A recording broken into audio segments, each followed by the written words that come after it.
se rendre compte à quel point ma frêle machine est délabrée. Je ne me soutiens plus. Mes dernières forces m'abandonnent et ma pauvre âme s'évapore. Hélas, que suis-je devenu? Je vous le demande, que suis-je devenu? Regardez, je n'ose même pas me regarder dans un miroir. Ah! Ah, mon Dieu! Un joli tas d'os enveloppé dans une vieille peau, toute flétrie par... La mise en scène que nous avons réalisée pour Voltaire aux délices a été conçue pour ce site particulier de la bibliothèque de Genève qu'est le musée Voltaire. Pour faire attendre Sa Majesté le roi de Prusse, et ici, aux délices, à Genève, qui pourrait m'en empêcher, mon cher? Oui. Le lieu dans lequel cette pièce est représentée est magique, parce que les délices, c'est l'endroit où Voltaire a résidé de 1755 à 1760. C'est l'endroit où il a composé le poème sur le désastre de Lisbonne, où il a rédigé et publié Candide. Et puis, c'est également l'endroit où est censée se passer la pièce de Gérard Grouchka. Nous allons donc jouer dans le grand salon des délices, une pièce censée s'être passée dans ce même grand salon il y a plus de 250 ans. Que pouvait-on rêver de mieux? Et aux délices, à Genève, qui est le roi? Coligny, qui est le roi? C'est vous, monsieur. Merci, Coligny. Vous savez que c'est entre eux que les rois nouent et dénouent leurs alliances au gré de leurs intérêts. Gérard Grouchka est un auteur spécialisé dans les pièces radiophoniques. Et avec Voltaire aux délices, il s'intéresse cette fois-ci à la ville de Genève, à la Suisse et aux relations entre la Suisse et la Russie au XVIIIe siècle. Il s'agit désormais de ne pas les ignorer et surtout de ne plus les mépriser. Monsieur de Voltaire souhaite donc ouvrir les portes du bonheur à tout le monde. Oh, le bonheur, le vivre ici-bas.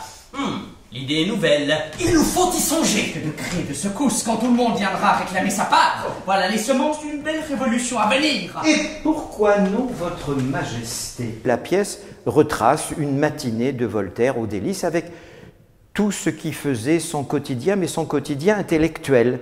Si monsieur Rousseau pouvait vous voir et vous entendre... Monsieur Rousseau?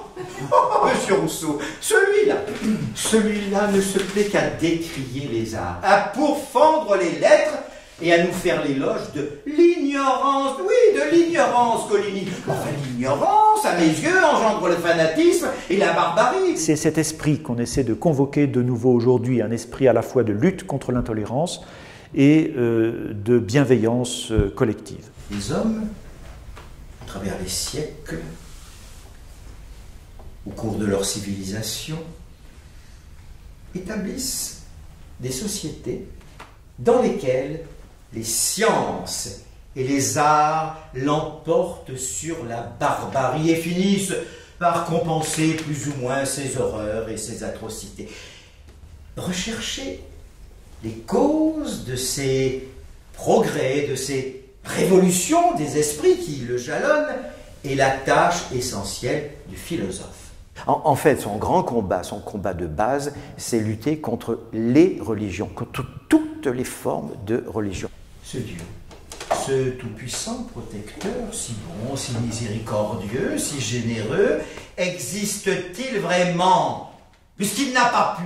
Il est d'actualité parce que il prend position contre le fanatisme de manière générale. Il prend position contre toutes les croyances qui peuvent amener à ces dérives qu'on observe aujourd'hui. Et c'est ce qui le rend particulièrement intéressant aussi. Par contre, c'est vrai qu'on a tendance à oublier aussi peut-être ses propres contradictions. Et c'est quelque chose que la pièce met bien en lumière, je pense. Oh, quant à son corps, c'est de lui dont nous avons absolument besoin. C'est pour cette raison que nous en faisons parfaite bête de somme, oui. Oui, oh, aux grandes dames des gens de bien, je vous l'accorde. Il est vrai que la satisfaction de nos besoins et de nos appétits en dépend. Oui, mais nous n'avons pas intérêt à ne crier trop fort, ni trop. Certains esclaves pourraient nous entendre. J'interprète 4 personnages. Le nouveau secrétaire de Voltaire. Voltaire avait un singe qui se prénommait Luc, un jeune homme pendant la Révolution, et aussi Frédéric II, roi de Prusse. Arrêtez vos singeries, laissez-moi travailler. la bibliothèque de Voltaire a été donnée par la nièce de Voltaire, qui était son héritière, a été donnée à Catherine II. Et donc cette bibliothèque est toujours restée à Saint-Pétersbourg.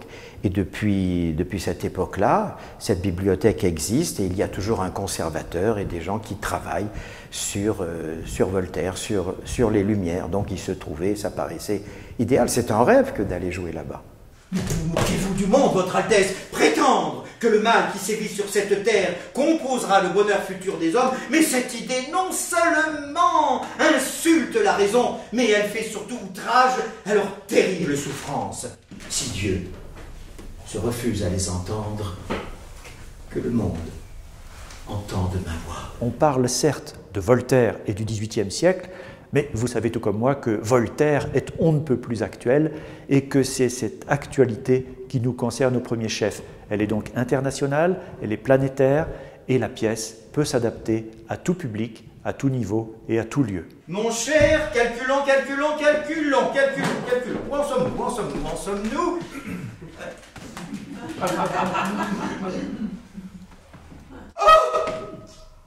Oh, notre profit augmente. Mais Voltaire, finalement, a toujours été d'actualité. On le ressort à certaines périodes, quand on a besoin de lui. Hein. On ressort Voltaire. Là, on le ressort parce qu'on a vraiment besoin de lui.